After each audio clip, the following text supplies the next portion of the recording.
There is a question so simple that no one ever thinks to ask it. You see the date every morning.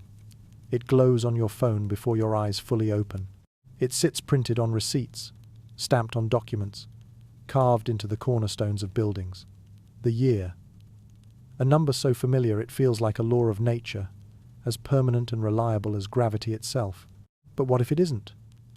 What if the year displayed on every screen, written into every contract, and taught in every classroom is wrong?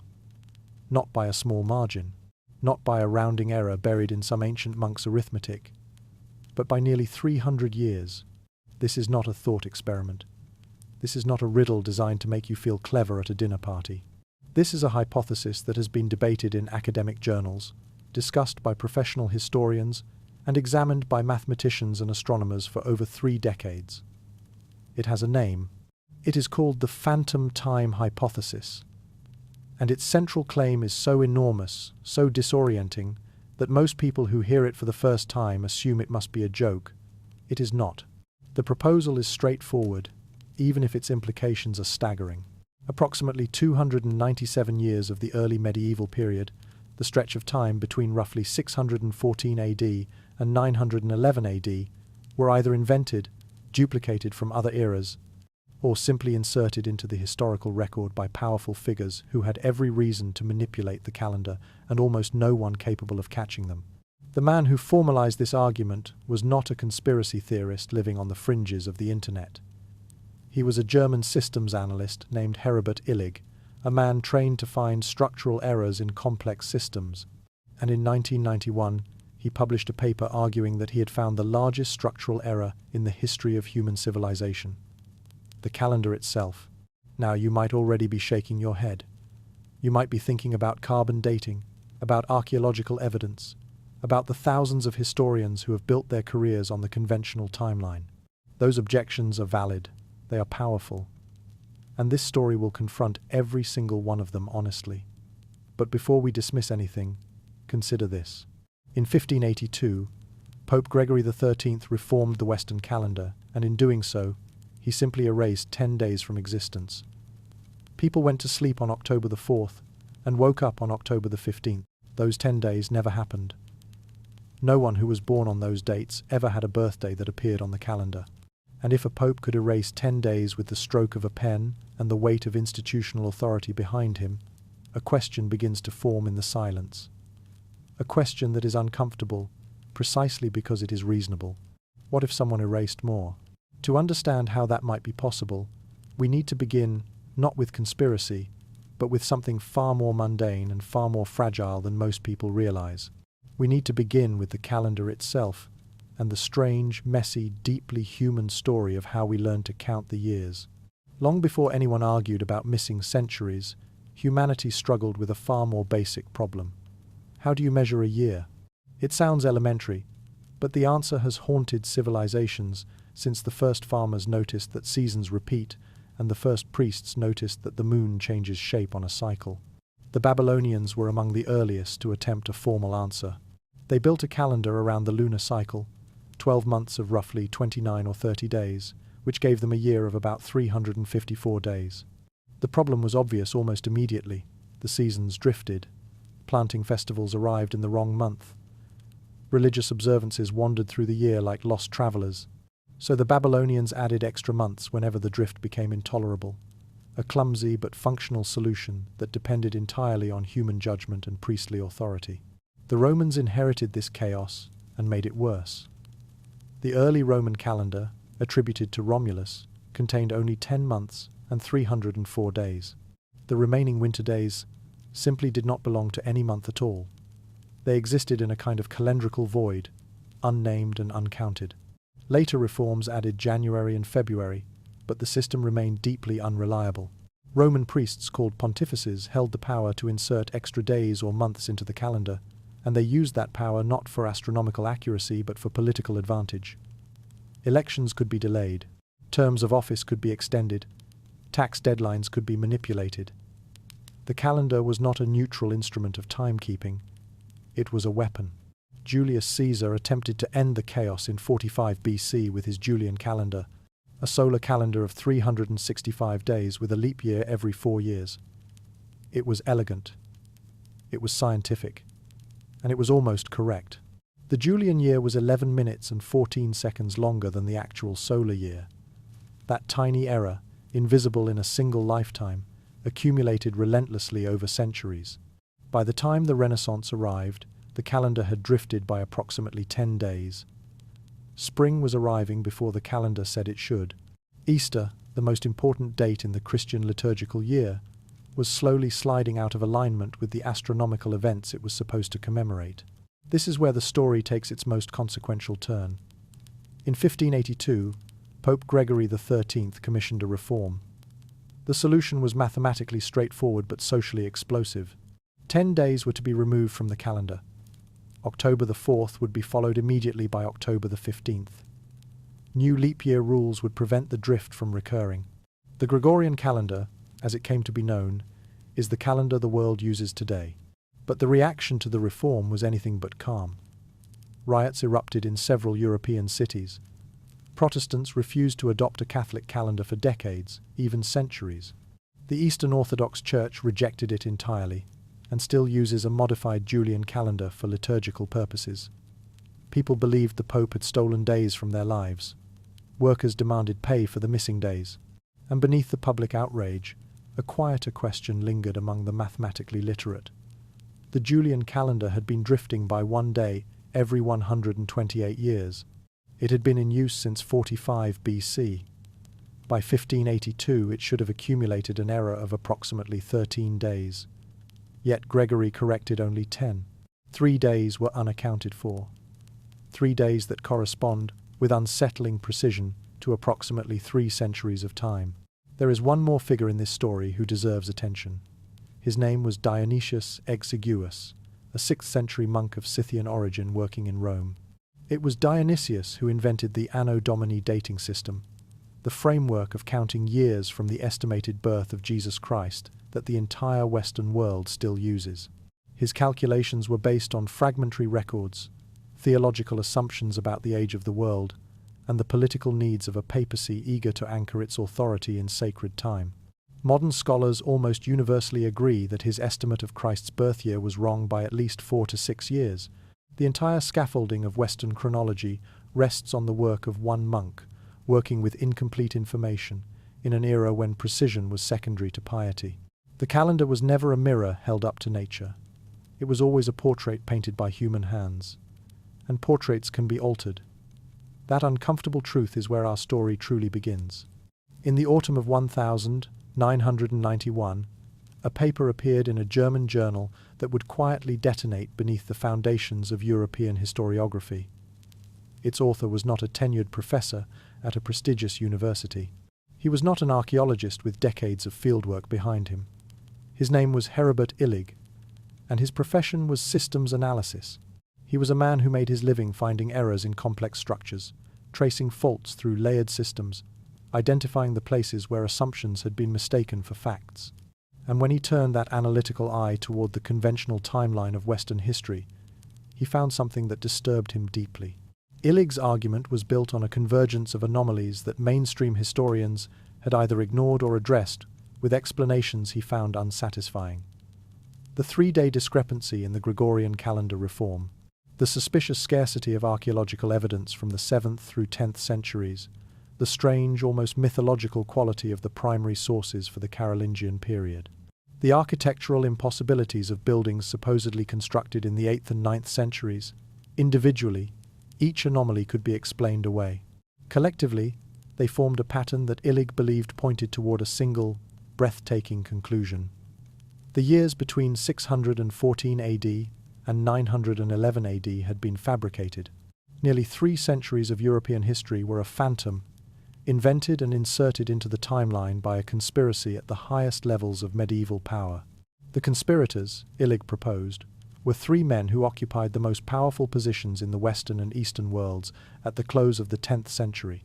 Otto III, the young Holy Roman Emperor whose obsession with Roman imperial revival drove him to reshape the political and spiritual landscape of Europe.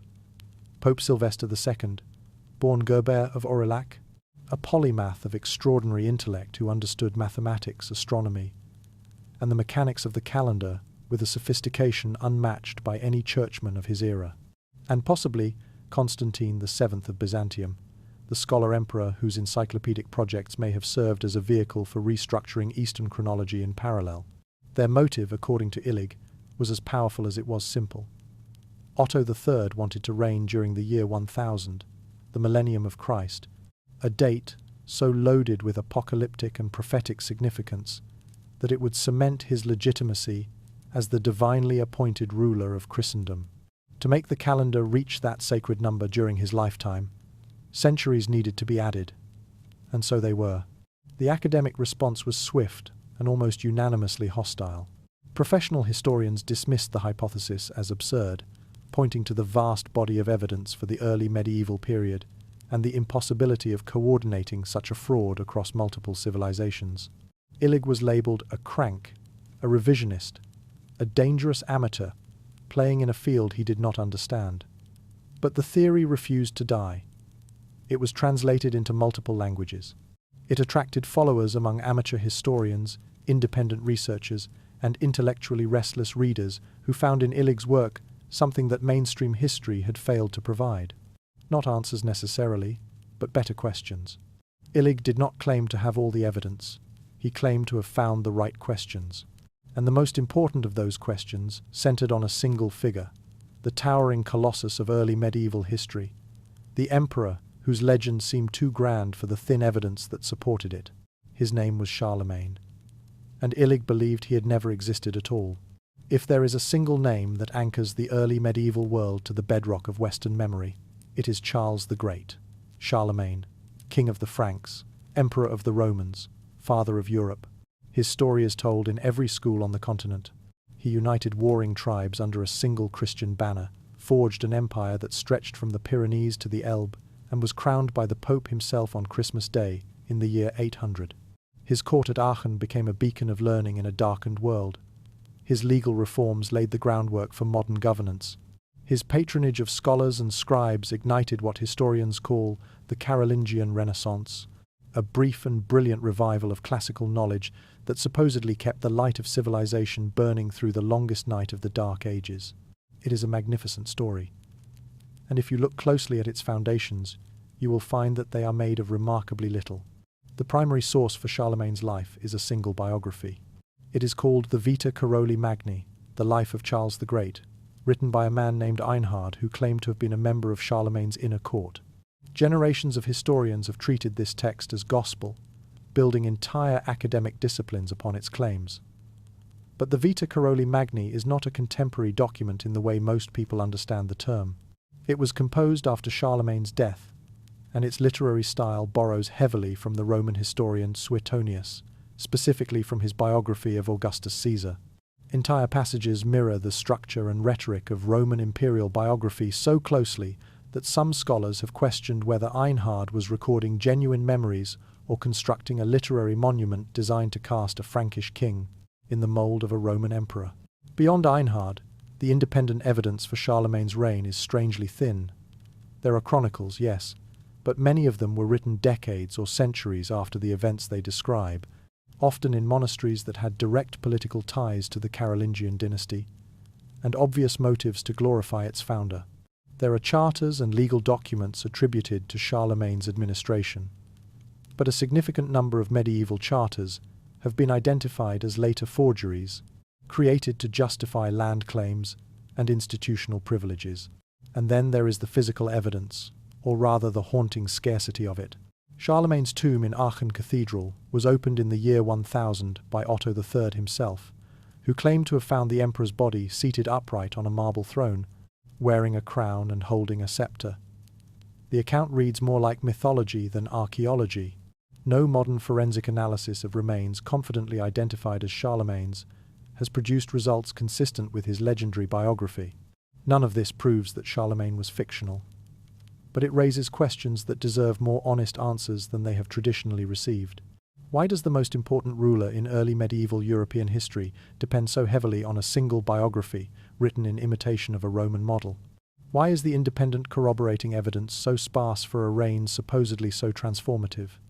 And why do certain achievements attributed to his era seem to belong to a different century entirely? The ghost begins to flicker. If 3 centuries of vibrant human civilization occurred across the breadth of Europe, then the Earth should remember. Soil holds memory with extraordinary fidelity. Every generation of human habitation leaves behind a stratum of evidence, a layer of refuse and residue, and remains that accumulates like sediment at the bottom of a river. Pottery fragments, animal bones, coins worn smooth by commerce, postholes where buildings once stood, ash from hearth fires, seeds from cultivated crops. These traces are not fragile. They endure for millennia, waiting beneath ploughed fields and modern pavements for the trowels of archaeologists to bring them back into the light. And yet, across vast regions of Europe, the archaeological record for the 7th through 10th centuries is disturbingly sparse. This is not a new observation. Archaeologists have noted and debated this thinning for generations, long before Illig published his hypothesis. In Germany, France, Italy, Scandinavia, and the British Isles, there are sites where the Roman period leaves rich, dense layers of material culture, and the 11th century onward produces equally abundant evidence. But the intervening centuries yield almost nothing. Settlement layers thin to near invisibility. Coin hoards, which typically mark periods of economic activity and insecurity, become vanishingly rare. Pottery traditions appear to leap from late Roman forms to Romanesque styles, with no convincing intermediate stages. Defenders of the conventional timeline attribute this to the general collapse of economic complexity following the fall of Rome. Populations shrank, trade networks disintegrated. Fewer objects were produced, so fewer survived. This is a reasonable explanation, and for many regions it is probably correct. But the phantom time hypothesis asks a sharper question. Is the archaeological silence proportional to a decline in activity, or does it exceed what any decline could plausibly produce? In some areas, the gap is not a thinning. It is a void, a clean absence where centuries of human life should have left at least some residue. Dendrochronology, the science of dating events and environmental conditions by analyzing the growth patterns of tree rings, adds another layer of complexity. European dendrochronological sequences for the alleged phantom period rely on a relatively small number of overlapping samples, and critics of the conventional chronology have pointed out that the connections between these samples involve assumptions about their historical context, assumptions that themselves depend on the timeline being verified. The argument risks circularity. The tree rings confirm the timeline because we assume the timeline is correct when we assign dates to the tree rings. Radiocarbon dating, which might seem like the definitive arbiter, carries its own complications. The calibration curves used to convert raw radiocarbon measurements into calendar dates are themselves anchored to dendrochronological data. If the tree ring chronology contains errors in the disputed period, those errors propagate directly into the radiocarbon calibration. The clock, in other words, may have been set by a watch that was itself running on borrowed time. None of these concerns invalidate the archaeological record entirely, but they reveal something that the public rarely hears. The evidence for the early medieval period is not a fortress of certainty. It is a house built on assumptions, and if even one of those assumptions is wrong, the entire structure begins to shift in ways that no one is quite prepared to explain.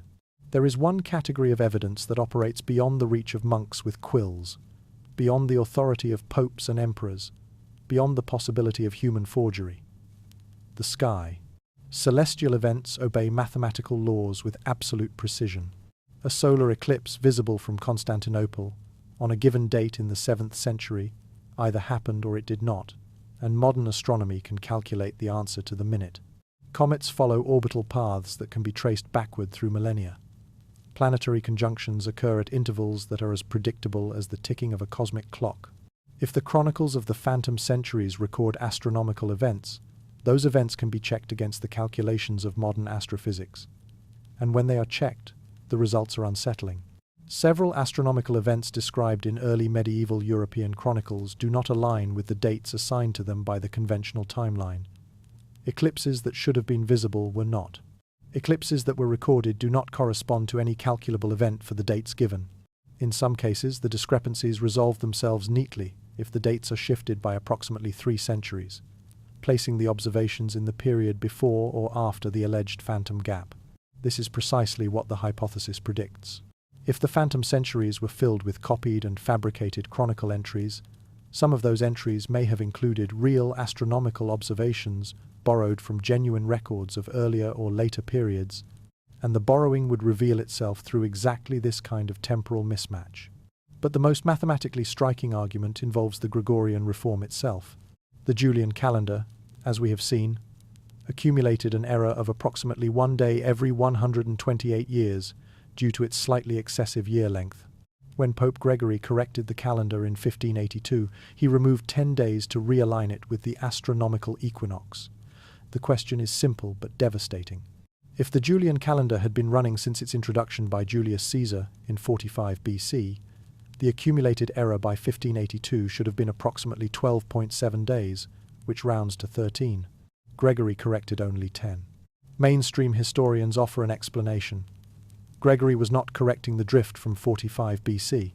He was correcting from the Council of Nicaea in 325 AD, which had established the rules for calculating Easter based on the spring equinox.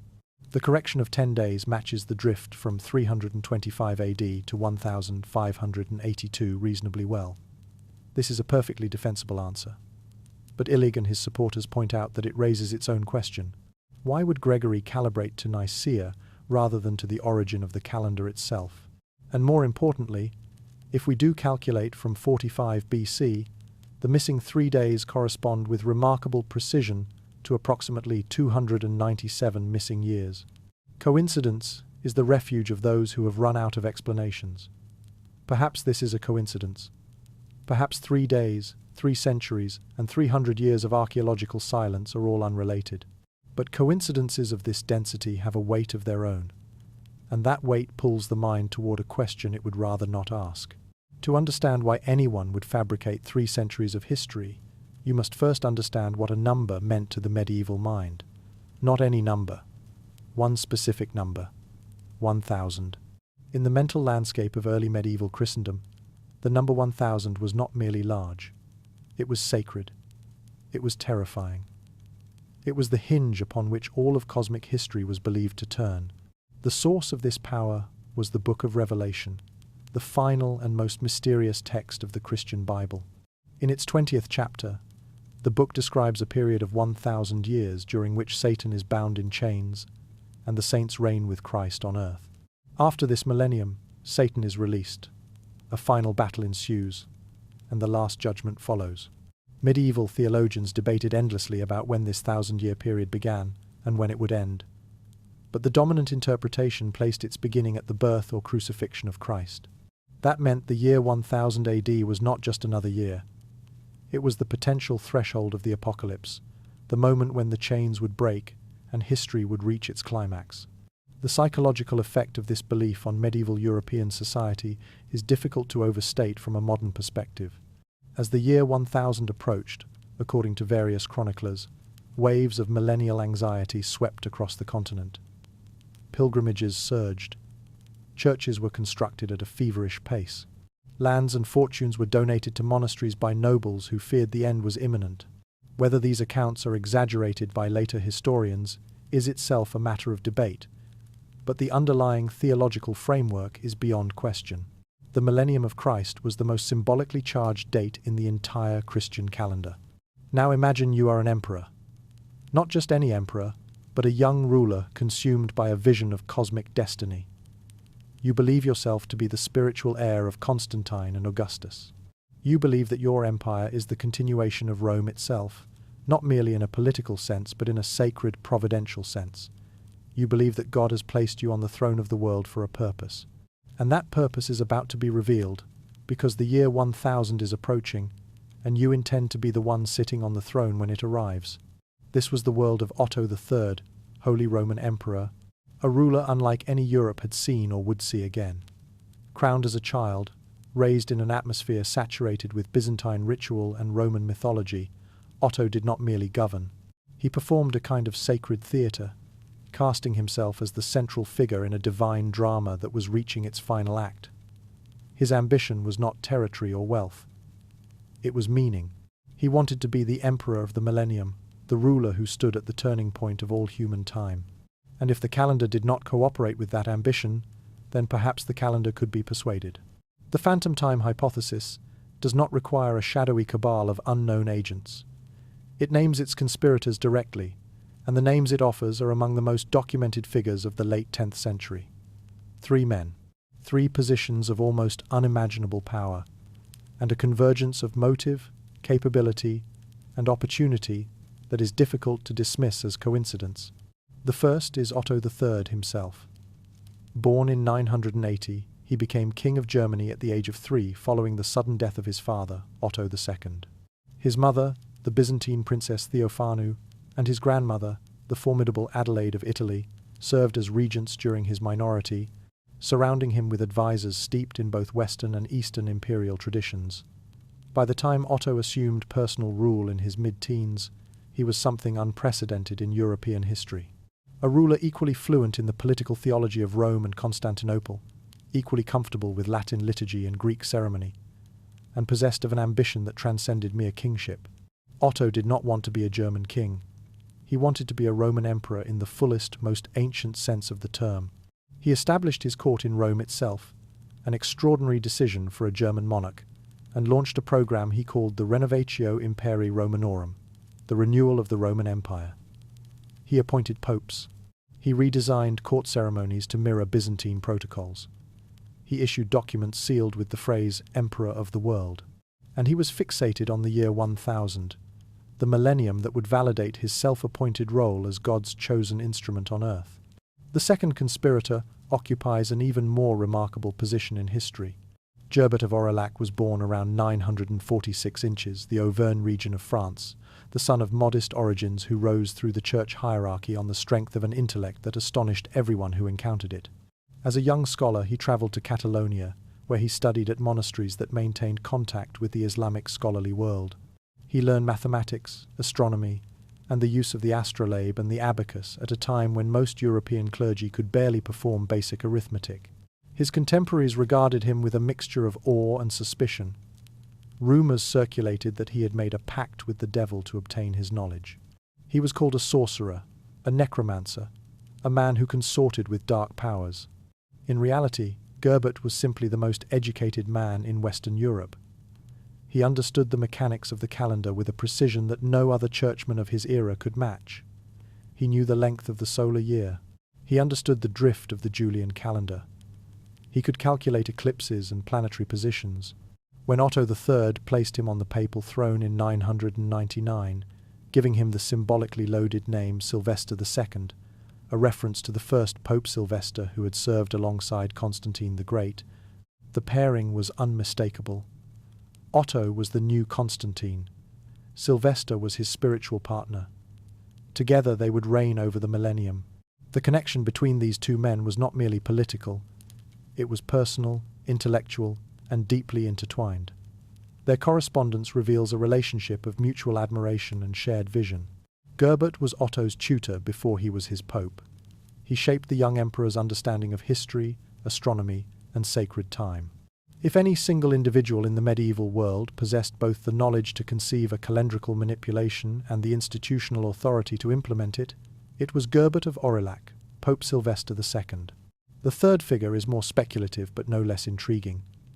Constantine VII Porphyrogenitos, Byzantine Emperor from 913 to 959, was a scholar emperor of extraordinary productivity.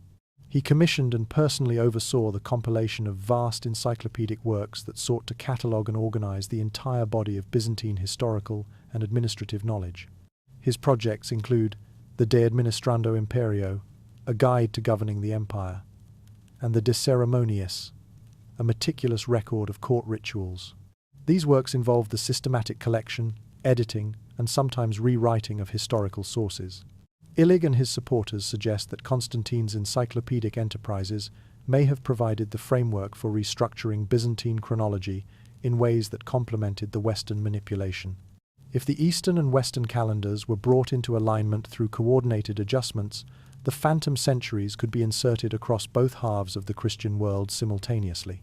The evidence for Constantine's direct involvement is thinner than for Otto and Sylvester, but the circumstantial alignment is striking. A Byzantine emperor obsessed with organizing and rewriting historical records. A Western emperor obsessed with sacred chronology. and a pope who understood the mathematics of time itself. 3 men, 3 thrones, 1 calendar. The architecture of the conspiracy was not complex, it was elegant, and it required nothing that these 3 individuals did not already possess: access to records, authority over scribes, and a world in which almost no one could read, let alone verify, what was written in their name. The most instinctive objection to the phantom time hypothesis is also the most practical. How could anyone invent 300 years of history and not get caught? The answer requires us to abandon our modern assumptions about information, communication, and literacy, and to enter a world so different from our own that its operating principles feel almost alien. Begin with literacy. In the Europe of the 10th century, the ability to read and write was confined to an extraordinarily small fraction of the population. Estimates vary, but most historians agree that well under 5% of Europeans could read at all, and the percentage who could read Latin, the language of all official records, was far smaller. The literate class was almost exclusively clerical. Monks, priests, bishops, and a handful of secular administrators controlled the entirety of the written word. If you could not read, you could not verify, and almost nobody could read. Now consider where records were kept. There were no public libraries, there were no newspapers, no printing presses, no independent archives. Historical knowledge was stored in monasteries, maintained by scribes who worked under the authority of abbots who answered to bishops who answered to the pope. The chain of textual custody was not distributed across a free and open society. It was concentrated in a single hierarchical institution with a single leader. If that leader decided to alter the historical record, the mechanisms of resistance were essentially non-existent, and the historical record was altered constantly. This is not speculation. It is one of the most well-documented aspects of medieval European culture. The most famous example is the Donation of Constantine, a document purporting to be a 4th century decree by Emperor Constantine granting Pope Sylvester I temporal authority over all of Western Europe. It was used for centuries to justify papal political power. It was referenced in legal disputes, cited in theological arguments, and treated as an unquestionable historical fact. It was also a complete fabrication, probably produced in the 8th or 9th century by papal scribes. The forgery was not exposed until the 15th century, when the humanist scholar Lorenzo Valla subjected it to linguistic analysis and demonstrated that its Latin was inconsistent with 4th century usage. For 700 years, a forged document shaped the political destiny of Europe, and nobody caught it. If a single forged decree could survive undetected for that long, how much easier would it be to insert fabricated entries into monastic chronicles that no one outside the monastery would ever read? The technique Illig proposes is not the wholesale invention of history from nothing. It is something subtler and far more efficient: backfilling. The phantom centuries were populated not with entirely original fabrications, but with duplicated, modified, and rearranged versions of real events drawn from the centuries before and after the gap. Kings were given new names but familiar biographies. Battles were relocated in time but not in character. Architectural achievements were claimed for earlier centuries to fill the void. This explains, Illig argues, the strange patterns of repetition and duplication that scholars have noticed in the early medieval record, the uncanny parallels between rulers, the suspicious similarities between events separated by centuries. The coordination problem, which seems insurmountable at first glance, dissolves when you understand the realities of early medieval communication. There was no standardized dating system across Europe. Different kingdoms counted years differently. Some used regnal years, counting from the accession of the current king. Some used local eras. Some used the Anno Domini system, but it had not yet achieved universal adoption. In this patchwork of competing chronologies, inserting a unified adjustment was not a matter of convincing millions. It was a matter of updating a few hundred manuscripts in a few dozen monasteries. And the men who controlled those monasteries answered to Rome. The fraud did not need to be perfect. It did not need to fool everyone. It needed only to be good enough to survive in a world where the tools for detecting it did not yet exist, where the people who might have questioned it could not read, and where the institution that perpetrated it was the same institution that defined what truth was. In such a world, adding 3 centuries to the calendar was not impossible. It was, by the standards of medieval information control, almost trivially easy. There is a phrase that every student of history encounters early and never quite shakes loose: the Dark Ages.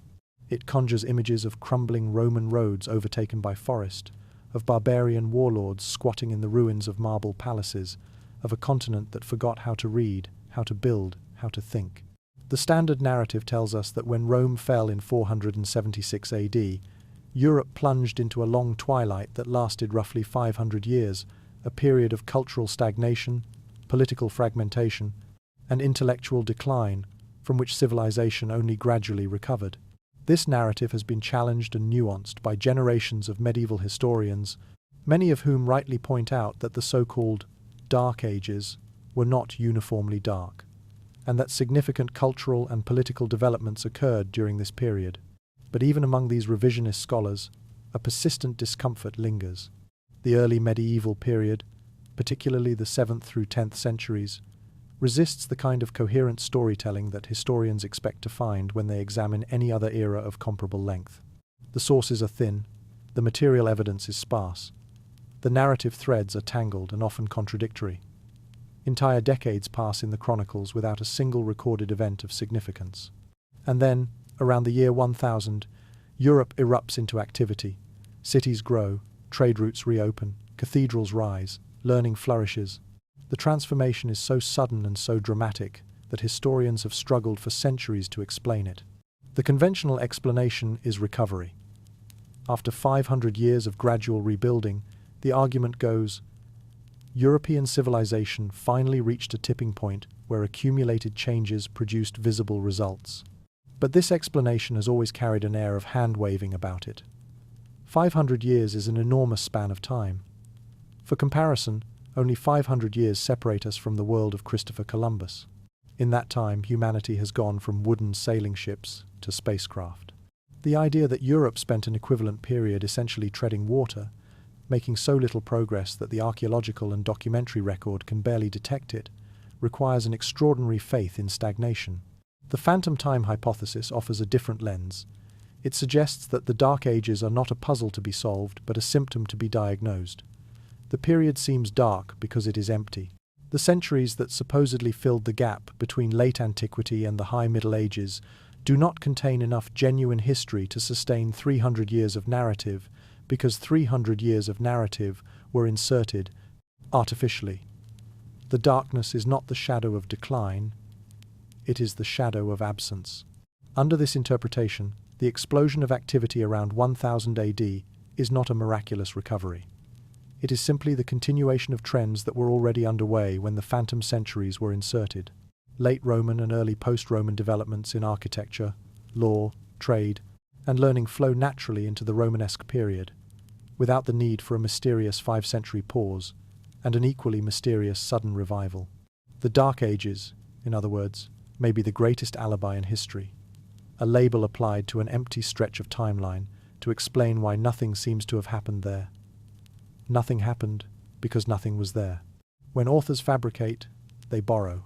This is a principle that literary scholars have understood for centuries. No forger invents entirely from scratch.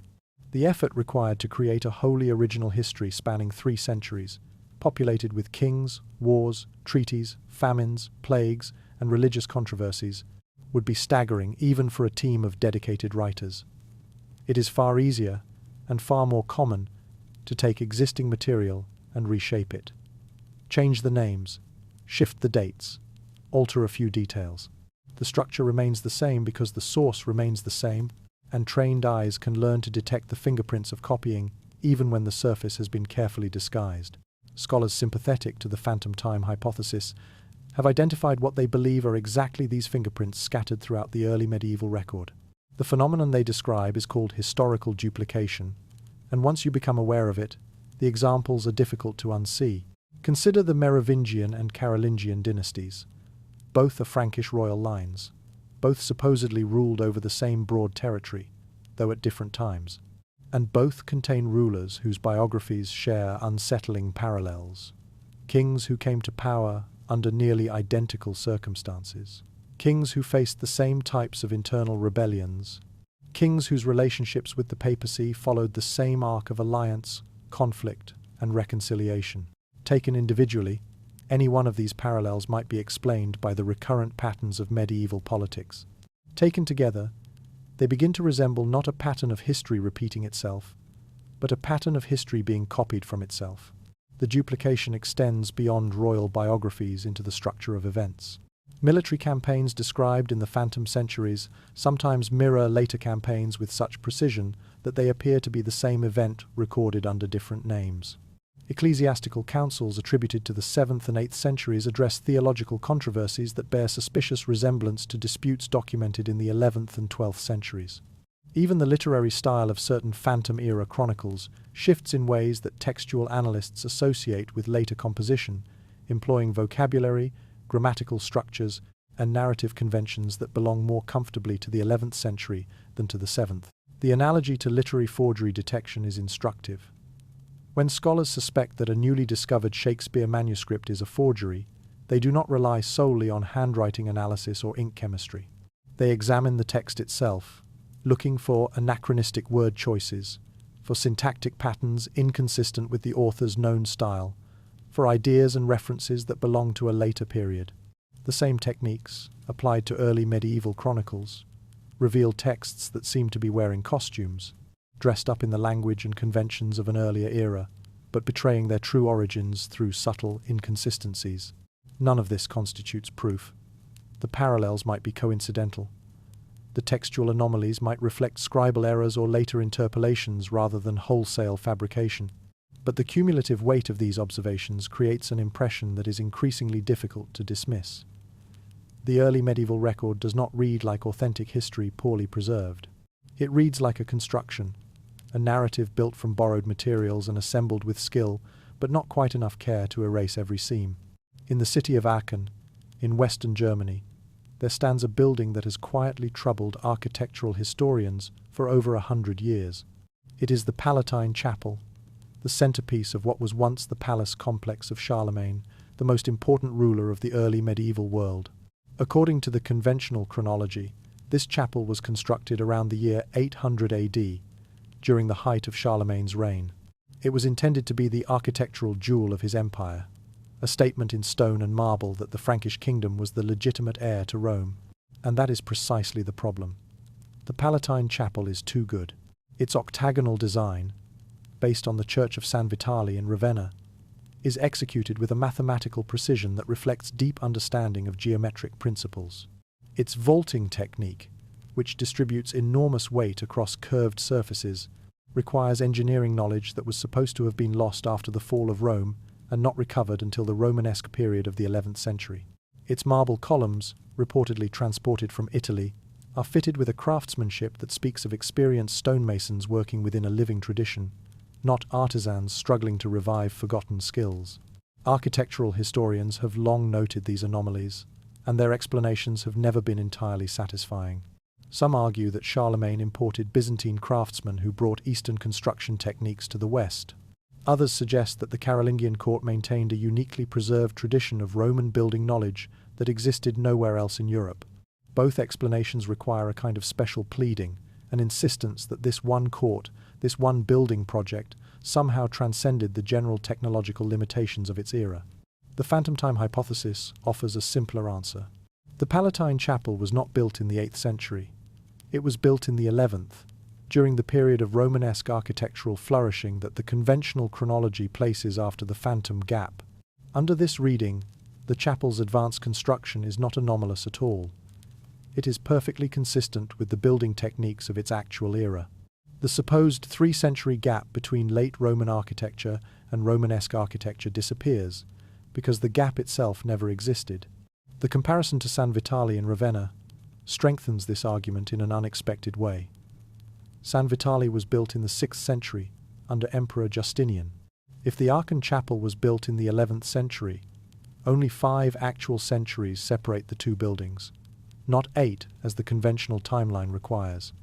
A 5-century gap between a model and its imitation is far more plausible than an 8-century gap, particularly when the intervening period is supposed to have been characterized by architectural regression. Strip away the date plaque. Ignore the chronicles. Look only at the stone, the vaulting, the proportions, the craftsmanship. Ask a structural engineer to date this building using nothing but the evidence of its construction. The answer will not be 800 AD. The stones speak a different year than the one the chronicles assigned. And in the long argument between parchment and granite, granite has a longer memory. Every compelling theory must eventually face the evidence it cannot easily absorb. For the phantom time hypothesis, that evidence rises like a minaret against the eastern horizon. It is the civilization of Islam, and it may be the single most formidable obstacle that Illig's theory has ever encountered. The chronological window that the hypothesis declares hollow, the stretch from 614 to 911 AD, is not a quiet period in the Islamic world. It is, in fact, one of the most densely documented and consequential eras in all of human history. The Prophet Muhammad was born around 570 AD and received his first revelations around 610. The Hijra, his migration from Mecca to Medina in 622 AD, marks the beginning of the Islamic calendar, an entirely independent chronological system maintained by a civilization with no connection to the papacy, no allegiance to the Holy Roman Empire, and no reason to participate in a European calendrical fraud. Within the phantom centuries, Islam explodes across the map. The Rashidun Caliphate unifies Arabia. The Umayyad Caliphate conquers territory from Spain to Central Asia. The Abbasid Caliphate presides over a golden age of science, philosophy, medicine, and mathematics. The Dome of the Rock is constructed in Jerusalem around 691 AD. Baghdad is founded in 762 AD and becomes the intellectual capital of the world. Scholars translate Greek philosophical texts, preserve and advance Ptolemaic astronomy, develop algebra, refine surgical techniques, and produce a body of literature that influences every subsequent civilization to encounter it. This history is not dependent on European sources. It is recorded in Arabic by Muslim scholars using the Hijri calendar in manuscripts that survive in libraries from Cairo to Istanbul to Tashkent. The archaeological evidence is massive. Mosques, palaces, fortifications, irrigation systems, and urban centers dating to the Phantom centuries have been excavated across the Middle East, North Africa, and the Iberian Peninsula. Coins bearing Arabic inscriptions and Hijri dates circulate through the archaeological record in enormous quantities. If the years 614 to 911 never happened, then all of this, every manuscript, every building, every coin, every scientific treatise, must be somehow accounted for. Either the entire Islamic civilization is also a fabrication, which is a claim so enormous and so unsupported that even the most committed phantom time advocates hesitate to make it, or the Islamic chronology operates on a genuinely independent timeline that confirms the reality of the disputed centuries. Illig himself has attempted to address this objection, suggesting that Islamic chronology may contain its own distortions and that the Hijri calendar may not be as independent of Christian chronology as it appears. Some supporters have argued that the Islamic Golden Age has been chronologically inflated by Muslim historians for their own reasons, but these responses have struck most scholars, including many who are sympathetic to questioning the conventional timeline, as inadequate. The Islamic world is too large, too well documented, and too archaeologically rich to be waved away.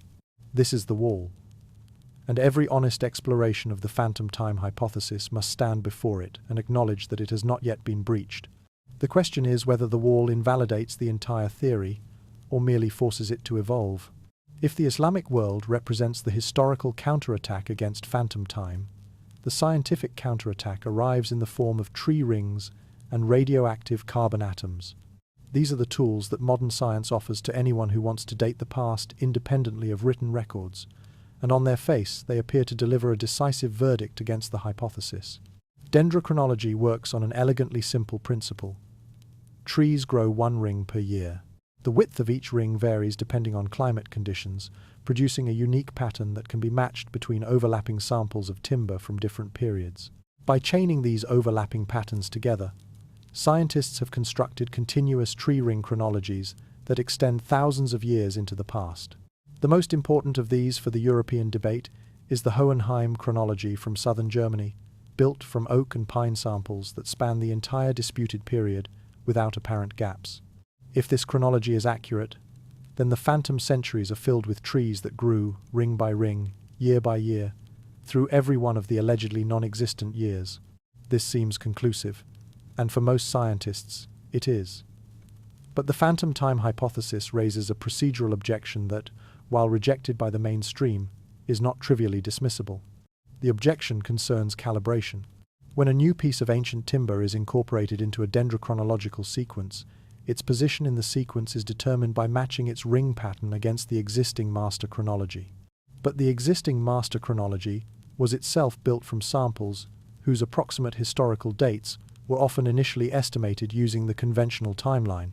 If a beam from a church believed to have been built in the 9th century is used to anchor part of the chronology, and the church's date was derived from historical records that may be unreliable, then the tree ring sequence inherits the uncertainty of the historical dating. Supporters of the conventional chronology respond that dendrochronological matching is based on statistical pattern analysis, not historical assumptions, and that the patterns are strong enough to be self-verifying. This is largely true. The overlapping correlations in well-constructed chronologies are robust. But critics note that the density of available samples thins noticeably during the disputed period, making the statistical matches less certain than they are for periods with abundant timber. Radiocarbon dating introduces similar complexities. The technique measures the decay of carbon-14 organic materials to estimate their age. It is a powerful and well-validated method, but its raw measurements must be calibrated against an independent timeline to produce calendar dates. That calibration relies primarily on dendrochronological data. The tree rings calibrate the radiocarbon, and if the tree rings carry any uncertainty, the radiocarbon inherits it. The two systems are not independent checks on each other. They are interlinked, each leaning on the other for stability. More recently, independent calibration using varved lake sediments and ice cores has provided additional anchoring points that broadly confirm the conventional timeline. These lines of evidence are harder for the hypothesis to challenge, and they represent perhaps the most serious scientific threat to its viability. But science is not a single verdict delivered from on high. It is a process of accumulating evidence and refining precision, and in the narrow window of the disputed centuries, that precision is still being sharpened. There is a question that this documentary has been circling since its first minute, a question that has nothing to do with calendars or chronicles or missing centuries. It has to do with you, with the mind that is listening to these words right now, weighing the arguments, feeling the pull of the mystery, and deciding, perhaps unconsciously, what it wants to believe. The human brain is a pattern-seeking instrument of extraordinary power. It evolved not to perceive the world accurately, but to perceive it usefully, to detect threats, identify allies, find food, and construct narratives that make sense of an environment that is fundamentally chaotic. This means we are spectacularly good at finding patterns, even when no pattern exists. Psychologists call this apophenia, the tendency to perceive meaningful connections between unrelated things. It is the reason we see faces in clouds, hear messages in random noise, and find hidden codes in ancient texts. There is a related phenomenon called proportionality bias. When we encounter a large, significant event, we instinctively feel that it must have a large, significant cause. A single assassin killing a president feels inadequate. We want a conspiracy. A pandemic emerging from a random mutation in a wet market feels too small. We want a laboratory. And a chaotic, poorly documented period of medieval history feels too messy to be accidental. We want a plan. The phantom time hypothesis satisfies both of these cognitive appetites magnificently. It offers patterns where mainstream history sees only noise. It offers an elegant, intentional cause for what conventional scholarship explains as the messy accumulation of accidents, losses, and decline. It transforms the Dark Ages from a boring chapter of gradual decay into a thrilling story of deception and power. It makes history feel like a novel, and that is precisely what should give us pause. The question is not whether the evidence for phantom time is interesting. It is. The question is not whether the conventional timeline has weaknesses. It does. The question is whether our attraction to this theory is driven by the evidence or by the shape of the story. Are we drawn to it because the calendar discrepancy demands explanation, or because the idea that the calendar could be wrong makes the world feel less random and more meaningful? Are we investigators, or are we storytellers who have fallen in love with our own narrative? This is not a dismissal. Genuine discoveries often begin as heretical ideas that mainstream institutions resist. But genuine self-awareness requires the willingness to examine why an idea appeals to us, not just whether it might be true. The same intellectual curiosity that has carried you this far into the documentary is also capable, if left unexamined, of carrying you past the point where evidence ends and desire begins. The most honest thing this story can do is not tell you what to believe. It is to make you aware of why you want to believe it, and then, with that awareness intact, to go deeper still. Before we ask whether 3 centuries of history were forged, it is worth pausing to consider how much history we already know was forged. The answer is unsettling. Medieval Europe was not merely tolerant of documentary forgery, it was saturated with it. Forgery was an industry, a tradition, and in many cases an institutional practice so deeply embedded in the workings of the Church that its products became indistinguishable from genuine records within a generation of their creation.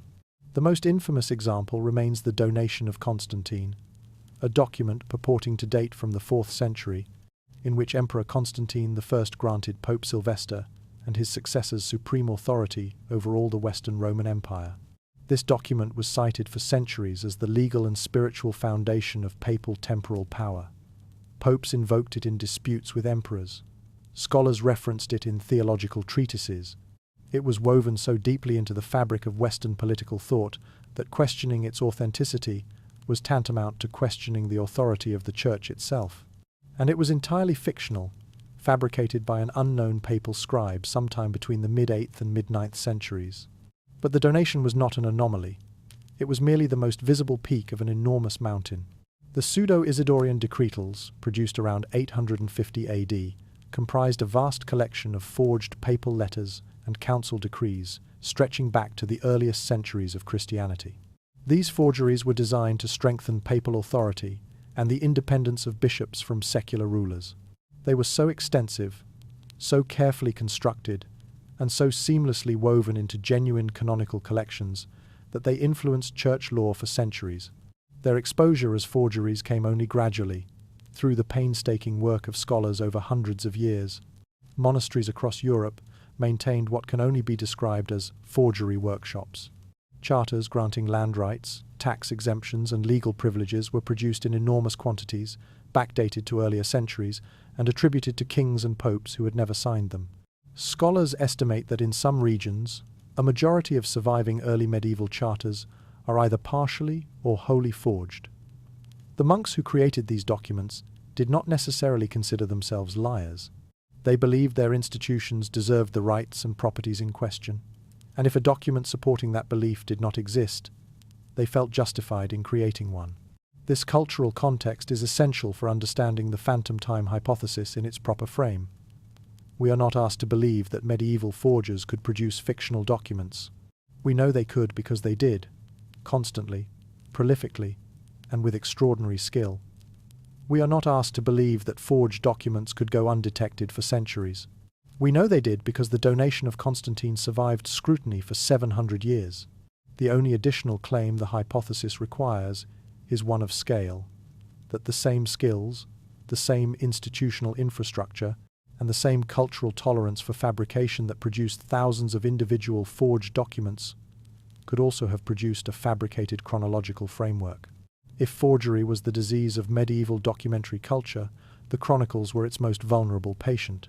The great annals and histories upon which our knowledge of the early medieval period rests are not eyewitness accounts written in the heat of events. They are compilations, assembled by monks working in scriptoriums, often decades or centuries after the events they describe, drawing on earlier sources that may themselves have been copies or fabrications. The chain of transmission is long, and every link in that chain is an opportunity for error, interpolation, or outright invention. Take the Royal Frankish Annals, one of the most important sources for the Carolingian period. This chronicle covers events from approximately 741 to 829 AD and is traditionally attributed to multiple anonymous authors writing at or near the Carolingian court.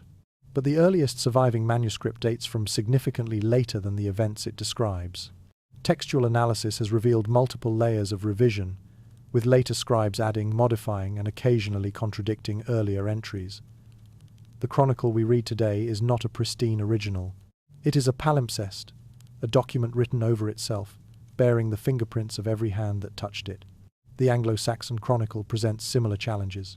Compiled initially in the late 9th century, probably under the direction of King Alfred the Great, it draws on earlier annals, oral traditions, and ecclesiastical records of uncertain reliability. Its entries for the 7th and 8th centuries are sparse and formulaic, often consisting of little more than a name and a death date.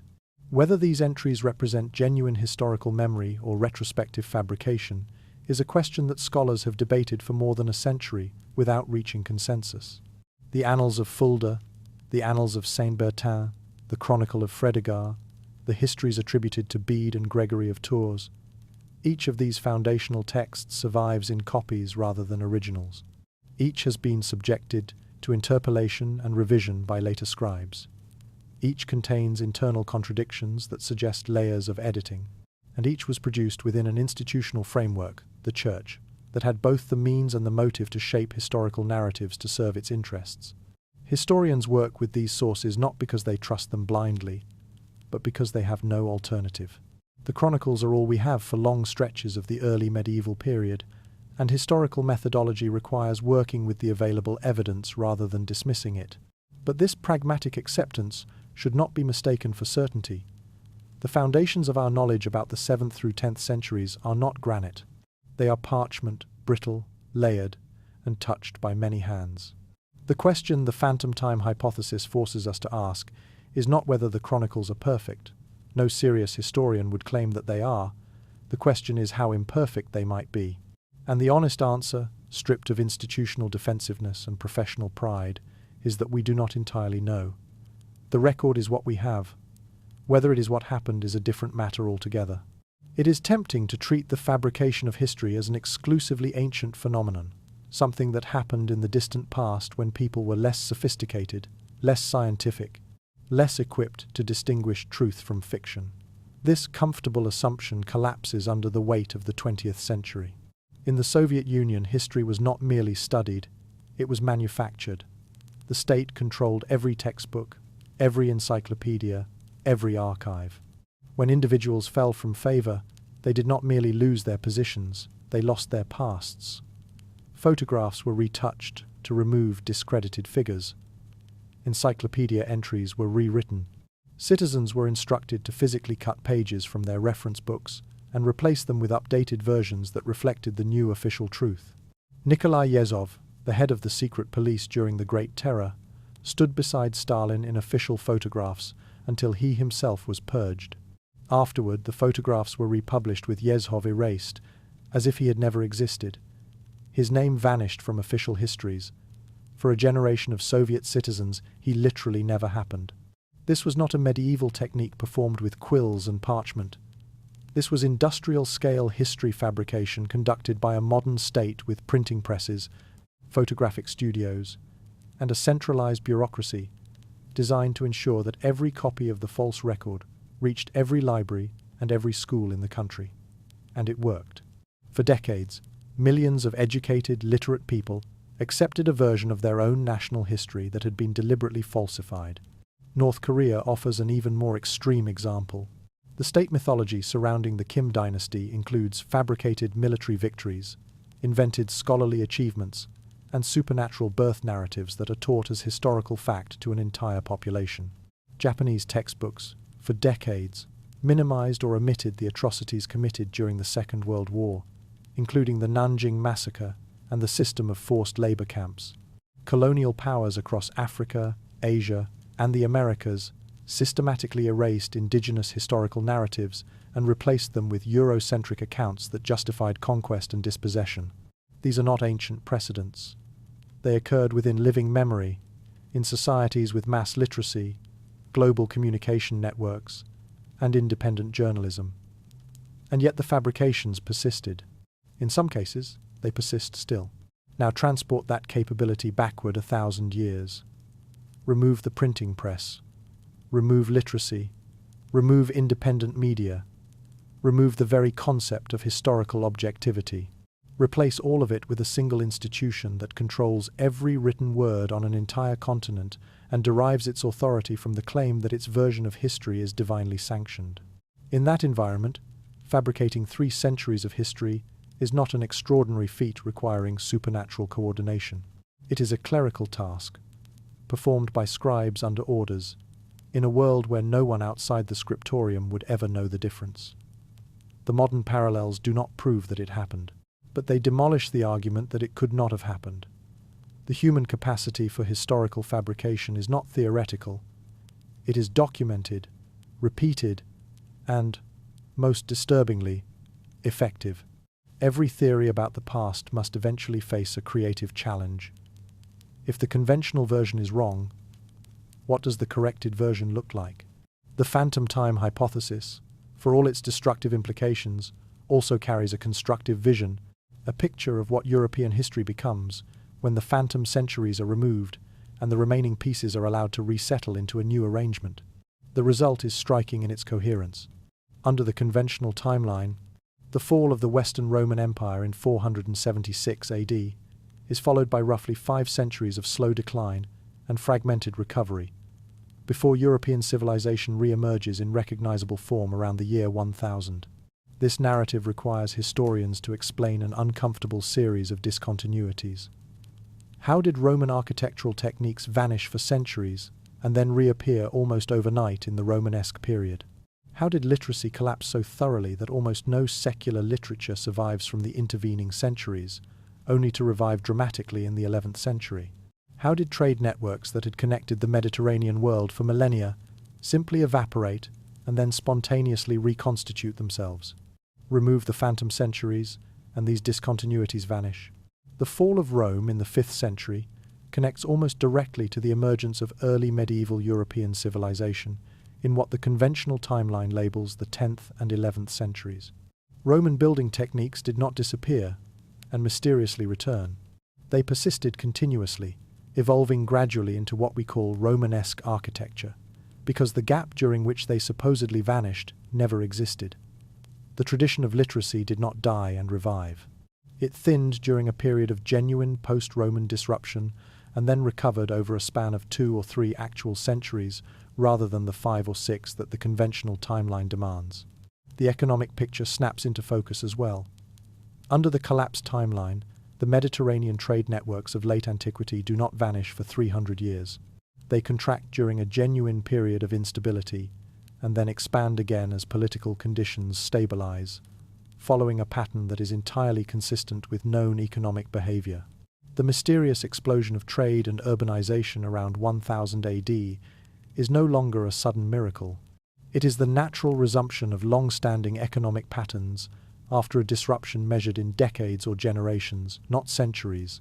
Even the cultural narrative becomes more plausible. The so-called Carolingian Renaissance, that brief and inexplicable flowering of classical learning supposedly occurring in the 8th and 9th centuries, becomes unnecessary. Classical knowledge did not need to be revived in a phantom century because it had not been lost for long enough to require revival. The manuscripts preserved in Irish and Benedictine monasteries were not ancient relics painstakingly copied through centuries of darkness. They were relatively recent acquisitions, maintained within a living tradition of scholarship that had been interrupted but not destroyed. The collapsed timeline does not solve every problem. It creates new questions even as it resolves old ones. But its explanatory elegance is remarkable. The jagged, discontinuous narrative of conventional early medieval history gives way to a smoother, more continuous curve of development that looks far more like every other period of post-imperial recovery in recorded history. And that resemblance is, at the very least, worth taking seriously. If 3 centuries were added to the calendar, then the number that identifies this moment in history is wrong. Not approximately wrong. Not wrong by a margin that can be absorbed into rounding errors and scholarly footnotes. Wrong by nearly 300 years. The implications of that error extend far beyond academic chronology into the lived experience of every human being alive. The Anno Domini system, the framework of counting years from the birth of Christ that structures the calendar of the modern world, was devised by a single individual, Dionysius Exiguus, a Scythian monk working in Rome in the 6th century, calculated the year of Christ's birth and assigned it the number 1. Every year since has been counted from that anchor point. But even mainstream scholarship acknowledges that Dionysius made an error. Most historians believe that Jesus of Nazareth was born somewhere between 6 and 4 BC, meaning the Anno Domini system was miscalibrated from the start. The year 1 AD was never the actual year of Christ's birth. It was an estimate, and a wrong one. The phantom time hypothesis compounds this original error with an additional displacement of approximately 297 years. If those years were inserted into the timeline, then the true distance between the present moment and the historical events of the first century is dramatically shorter than the calendar suggests. The year that your phone displays is not the year that the stars, the soil, and the actual elapsed passage of time would confirm. This recalculation ripples through every system that depends on the calendar. Religious traditions anchored to millennial and centennial anniversaries would need to be reassessed. Historical periods that are defined by their distance from the present, the Renaissance, the Reformation, the Enlightenment, would retain their internal coherence, but shift in their relationship to the ancient world. The entire framework of periodization that structures our understanding of history would require adjustment. But perhaps the deepest implication is philosophical rather than practical. The calendar is not merely a tool for scheduling appointments. It is a shared narrative, a collective agreement about where humanity stands in the river of time. It tells us how old our civilization is, how far we have come, how much time separates us from the foundational events of our culture. If that narrative is wrong, then our sense of historical depth, our feeling of distance from the ancient world, is an illusion. We do not merely use the calendar, we inhabit it. It shapes our sense of who we are and where we belong in the story of our species. And if 3 centuries of that story were invented, then the ground beneath our sense of identity is less solid than we ever imagined. There is an objection that surfaces reliably whenever the phantom time hypothesis is discussed, and it deserves to be addressed with the same rigor that has been applied to every other element of this investigation. The objection goes like this. Even if 3 centuries could have been fabricated in the 10th century, how could the fabrication have survived for 1,000 years afterward? Surely someone would have noticed. Surely some scholar, some astronomer, some meticulous record keeper would have detected the discrepancy and raised the alarm. The answer lies in understanding how knowledge perpetuates itself across generations. A conspiracy of silence spanning 1,000 years would indeed be impossible. But the phantom time hypothesis does not require one. It requires only a single act of fabrication, performed once, at a specific moment in history, after which the falsified timeline becomes self-perpetuating through entirely ordinary mechanisms. Consider how historians work. Every generation of scholars builds upon the work of the previous generation. Primary sources are interpreted through the lens of existing knowledge. New discoveries are fitted into established frameworks. The timeline is not re-verified from scratch every century. It is inherited, assumed, and built upon. If the foundational chronological framework was corrupted in the 10th century, every subsequent historian who used that framework would have unknowingly propagated the error, not through deception but through trust. The analogy to a software bug is almost painfully precise. A single error introduced into a foundational code library can propagate through every program that calls on that library. Millions of applications can function perfectly in every other respect while silently carrying the original flaw. No one notices because no one examines the foundational library. It is trusted. It is assumed to be correct. And every new program that relies on it reinforces that assumption, not through conspiracy, but through the ordinary functioning of the system. Institutional incentives compound the effect. Academic careers are built on the conventional chronology. Entire departments of medieval studies depend on the existence of the disputed centuries. Journals, conferences, grant programs, tenure decisions, publication records, all of them assume the standard timeline. Challenging that timeline is not merely intellectually risky, it is professionally suicidal. The scholar who questions the foundations of an entire discipline does not receive a hearing. That scholar receives silence, or worse, ridicule. This is not a conspiracy. It is institutional inertia, the natural resistance of any large system to fundamental revision. The same dynamic operates in every field. Plate tectonics was resisted for decades. The bacterial cause of ulcers was denied for a generation. Continental drift, germ theory, and heliocentric cosmology were all dismissed by the institutional establishments of their time. not because the evidence was absent, but because accepting the evidence would have required dismantling structures that powerful people had spent their careers constructing. The lie does not need guardians. It needs only a system that never thinks to question it. And for 1,000 years, it has had exactly that. Heribert Illig did not emerge from a vacuum. His hypothesis, radical as it appears, belongs to a tradition of chronological skepticism that stretches back centuries, a tradition populated not by cranks and amateurs, but by some of the most formidable intellects in European history. The earliest and perhaps most surprising figure in this lineage is Jean Hardouin, a French Jesuit scholar born in 1646. Hardouin was not a marginal figure. He was one of the most learned classicists of his generation, entrusted by his order with the monumental task of editing the complete works of the church councils. In the course of this work, he developed a conviction that would shadow the rest of his career. He came to believe that the vast majority of classical Greek and Roman texts were not genuine ancient documents but medieval fabrications. Nearly all of classical literature, he argued, had been forged by a group of 13th century monks. His contemporaries were appalled. His superiors attempted to suppress his conclusions. But Hardouin never recanted, and modern textual scholars have acknowledged, sometimes grudgingly, that several of his specific critiques of individual texts were well-founded, even if his grand theory was overdrawn. A century later, a far more famous mind turned to the same problem. Isaac Newton, the architect of classical physics and the calculus, spent the final decades of his life working obsessively on a project that he considered at least as important as his scientific discoveries. The result was the Chronology of Ancient Kingdoms Amended, published posthumously in 1728. In this work, Newton used astronomical calculations to argue that the conventional chronology of the ancient world was dramatically inflated. Greek history, he contended, had been artificially stretched by centuries. Egyptian chronology was even more distorted. Newton proposed a revised timeline that compressed ancient history significantly, bringing events hundreds of years closer to the present than the standard framework allowed. Newton's chronological work was largely ignored by subsequent generations, overshadowed by his scientific achievements, and dismissed by historians as the eccentric hobby of a genius working outside his competence. But the dismissal was premature. Newton's methods, using astronomical retrocalculation to verify or challenge historical dates, anticipated by centuries the same techniques that would later be applied to the phantom time debate. In the 19th and early 20th centuries, the Russian polymath Nikolai Morozov carried the tradition forward. Imprisoned for revolutionary activities and confined to the Schlüsselburg fortress for over 2 decades, Morozov used his captivity to conduct an exhaustive analysis of ancient astronomical records.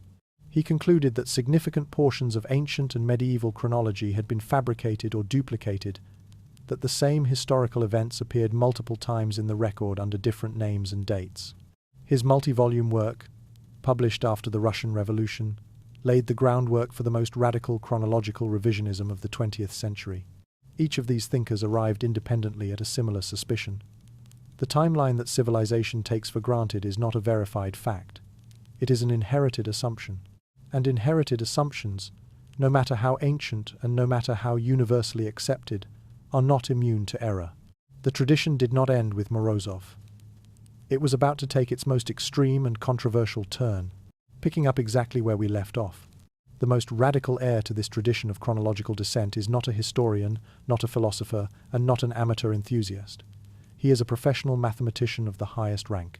Anatoly Fomenko holds a full membership in the Russian Academy of Sciences, has published hundreds of papers in topology and differential geometry, and occupies a chair at Moscow State University. His academic credentials are beyond serious dispute. His historical conclusions, however, have ignited a firestorm that has burned for decades and shows no signs of extinguishing itself. Fomenko's theory, which he calls the new chronology, makes the phantom time hypothesis look cautious by comparison. Where Illig argues that approximately 3 centuries were fabricated, Fomenko argues that the distortion encompasses roughly 1,000 years. Ancient Greece, ancient Rome, ancient Egypt, the civilizations that form the bedrock of Western historical consciousness, are not, in Fomenko's analysis, truly ancient at all. They are medieval civilizations that have been misdated by centuries or millennia through a combination of scribal error, deliberate manipulation, and the compounding effects of chronological confusion across cultures and languages. His methods are rooted in mathematics. Fomenko applies statistical analysis to the texts of historical chronicles, searching for patterns of correlation between the sequences of events described in different periods. When two supposedly independent historical narratives exhibit statistically improbable levels of similarity in the duration, ordering, and character of their events, Fomenko concludes that they are not independent at all. They are descriptions of the same events, recorded by different cultures or different generations, assigned to different centuries, and eventually treated as separate episodes in a falsely elongated timeline. The specific claims that emerge from this analysis are staggering. Fomenko has argued that Jesus Christ was crucified not in the 1st century but in the 12th, not in Jerusalem but in Constantinople. He has proposed that the Trojan War was a medieval event. He has suggested that the dynasties of ancient Egypt are reflections of medieval European and Byzantine rulers projected backward through chronological distortion. He has questioned the independent existence of ancient China as a civilization separate from the Mediterranean world. Mainstream historians and scientists have rejected these conclusions almost universally. The objections are numerous and forceful. Fomenko's statistical methods have been criticized as inappropriate for the type of data he analyzes. His treatment of archaeological and scientific evidence has been called selective and sometimes misleading. His grand narrative requires the dismissal or radical reinterpretation of so much established evidence that the explanatory cost far exceeds any explanatory benefit. And yet, Fomenko's work serves an important function within this story, not because it is correct, but because it reveals the depth of the question. If a distinguished mathematician using rigorous statistical tools can arrive at conclusions that the entire historical profession considers absurd, then either his tools are flawed, or the data they analyze is far stranger than anyone wants to admit. The answer is probably the former, but the question itself refuses to be trivial. For centuries, the debate over chronological reliability has been conducted with the tools of its era: quills and parchment in the medieval period, telescopes and printed tables in the early modern period, statistical methods and radiocarbon in the 20th century. But the 21st century has introduced instruments of verification so powerful that they may eventually settle arguments that have persisted for generations. Artificial intelligence and machine learning now offer the ability to analyze medieval manuscripts at a scale and speed that no human scholar could match.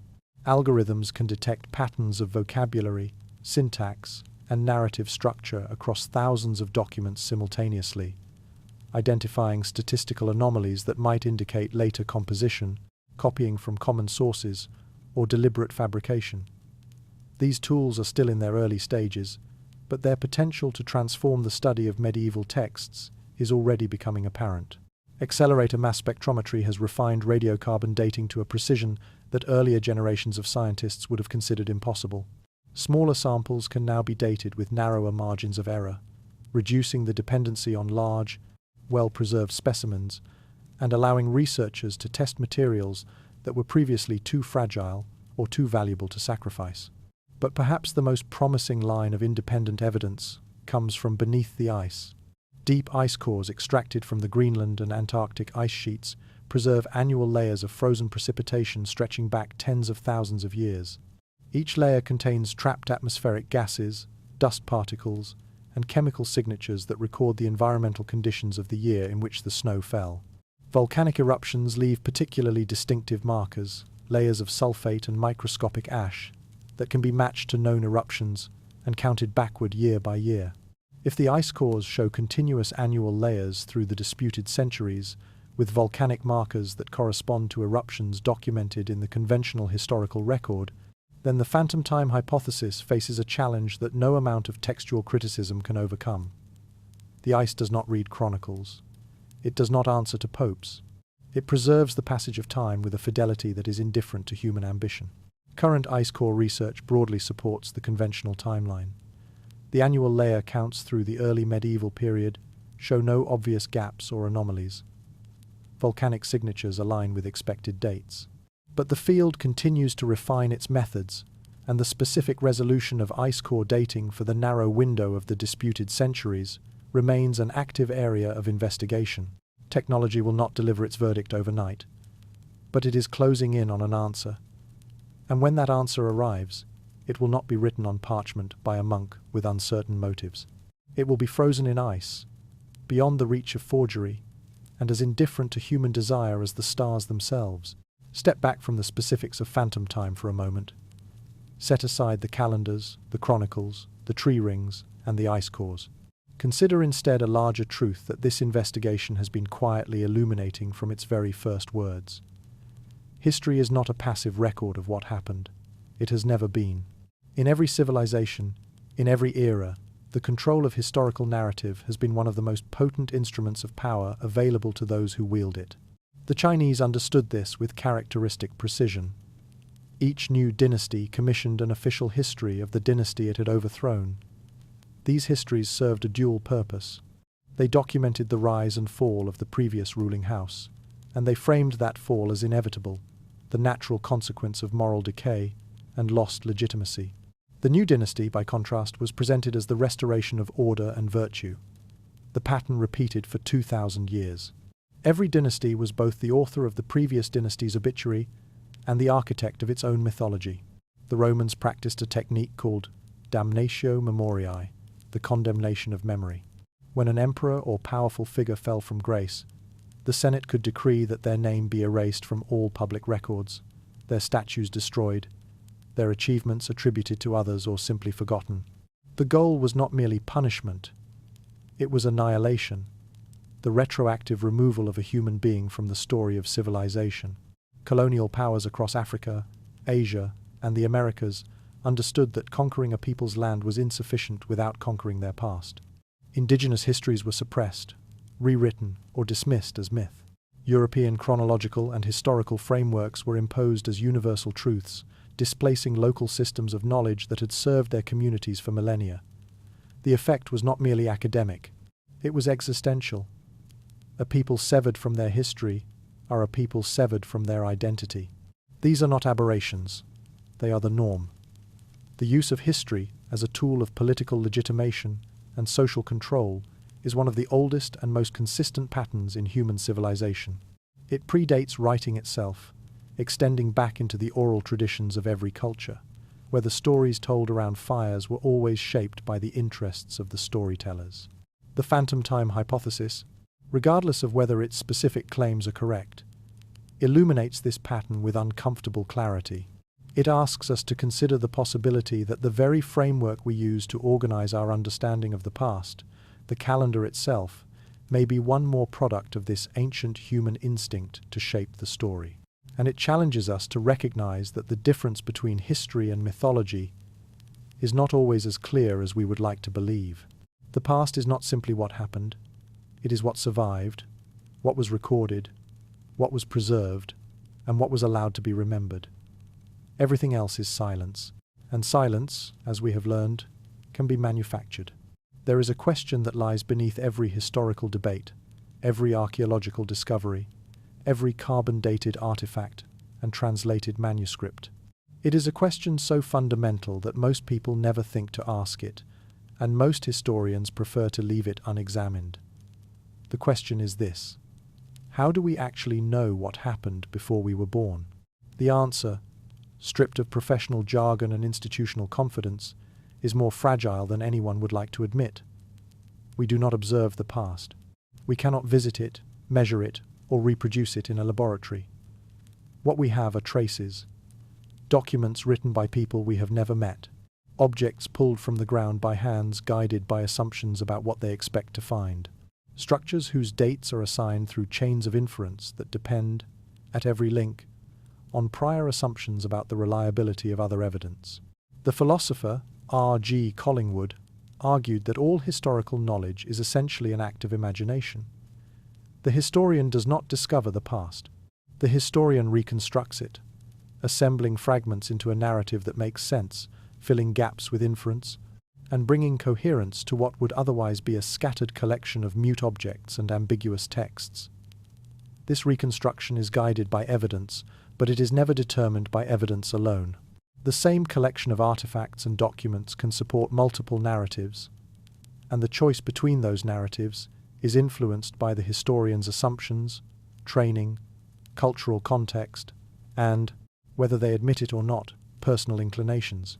The postmodern historian Hayden White went further. He argued that historical narratives are structured by the same literary conventions that govern fiction. Histories have protagonists and antagonists, rising action and climax, themes and morals. These structures are not inherent in the evidence. They are imposed by the historian, who unconsciously shapes the raw material of the past into familiar narrative forms. This does not mean that history is fiction. It means that the line between them is thinner and more permeable than the profession traditionally acknowledges. None of this invalidates historical knowledge. We can know things about the past with reasonable confidence. The Roman Empire existed. The Black Death swept through Europe. The Second World War happened. But the confidence diminishes as we move further back in time, as the evidence becomes sparser and the chains of inference become longer. For the early medieval period, the very centuries at the heart of the phantom time debate, the evidence is sparse enough and the chains long enough that the margin of uncertainty is genuinely significant. The phantom time hypothesis is disturbing not because it has been proven. It has not. It is disturbing because it reveals how little would need to change in the evidentiary record for 3 centuries to appear or disappear without a trace. The foundations of our knowledge about this period are thin enough that the theory cannot be casually dismissed. And that thinness, that fragility, is itself a finding worth contemplating, regardless of whether the phantom centuries are real. Abstract questions about epistemology and chronological integrity have a way of feeling academic until you trace their implications into the present. If the phantom time hypothesis were proven correct tomorrow, the consequences would ripple through institutions and identities that billions of people take for granted. Consider national mythology. France and Germany both anchor significant portions of their historical identity in the Carolingian period. Charlemagne is claimed as a founding father by both nations. His empire is taught as the proto-state from which modern Europe emerged. If that empire never existed, if its founding emperor was a literary construction, then the origin story of European civilization requires fundamental revision. The emotional and political stakes of that revision are enormous. Consider religious tradition. Christian liturgical calendars, saints' days, feast cycles, and eschatological calculations all depend on the accuracy of the Anno Domini timeline. If that timeline is wrong by 3 centuries, then the relationship between the present and the sacred events of the past shifts in ways that theologians would need generations to absorb. Millennial prophecies, centennial commemorations, and the entire architecture of Christian sacred time would require recalibration. Consider legal systems. In countries where legal precedent reaches back into the medieval period, particularly in England and its former colonies, the authenticity of early medieval charters and royal decrees has practical implications for property law, institutional authority, and constitutional legitimacy. Documents attributed to the phantom centuries could not be cited as precedent if their provenance were undermined. But perhaps the most profound consequence would be psychological rather than institutional. If 3 centuries of history can be fabricated, and the fabrication can persist undetected for 1,000 years, then our relationship to the past itself changes. History ceases to be a solid ground upon which we stand, and becomes something more like a story we tell ourselves, a narrative that may be largely true, but whose margins of error are wider than we ever imagined. The phantom time hypothesis has already achieved something that few fringe theories accomplish. It has forced thousands of people, scholars and laypeople alike, to think critically about the construction of historical knowledge, about who builds the narrative and who benefits from its shape. Whether the theory is true or false, that critical awareness is a contribution of genuine and lasting value. And it may be the one legacy of Heribert Illig's work that even his fiercest critics cannot deny. We have travelled a long distance together, from the glow of a phone screen displaying a date you never questioned, through the halls of phantom palaces and the silence of empty centuries, past the warnings of astronomers and the objections of entire civilizations, into the philosophical depths of what it means to know anything about the past at all. And now we stand at the end, not with an answer but with something more valuable. A question that has been sharpened by everything we have seen. The phantom time hypothesis is not proven. Let that be stated clearly and without equivocation. The evidence for the conventional timeline, while imperfect, is substantial. the Islamic world's independent historical record covers the disputed centuries with a density and richness that the hypothesis has never adequately addressed.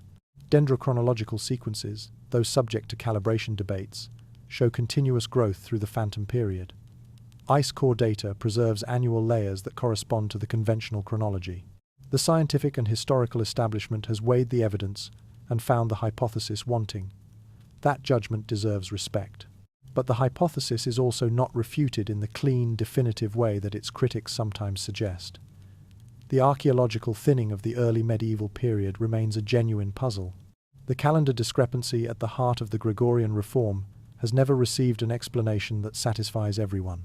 The documented culture of medieval forgery establishes that large-scale textual fabrication was not merely possible but routine. The architectural anomalies of structures like the Aachen Chapel continue to trouble specialists who have no investment in the phantom time debate.